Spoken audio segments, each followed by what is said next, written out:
naitulo ka iskonbik nga-apply sila trabaho niya kay wa man gyud sila ma-applyan kay iskonbik man sila. Hangtod nga nakita nila ang balay sa magbabalot, na-apply sila dito. Unya ingon sa magbabalot, sige dawaton ta mo pero aduna sa ko ipabaligya sa inyo ang mga itlog. Ang mabaligya nyo ni sa akong gustong ipabaligya, dawat na mo. Ang unang iskonbik kitagaan niyag napulo ka itlog. Ang ikaduhang iskonbik kitagaan niyag 30 ka itlog.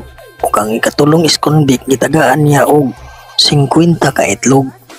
Ingon ang magbabalot, ibaligya nyo na sa pareha ang presyo ug pareha pud ang inyong halin nga matag usa ka ninyo. For example, baligya ang unang iskonbik og tag 10 ang buok.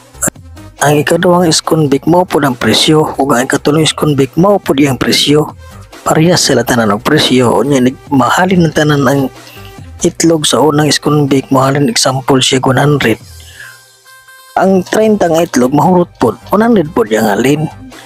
Ang ikatulong iskonbik mao pod yang halin.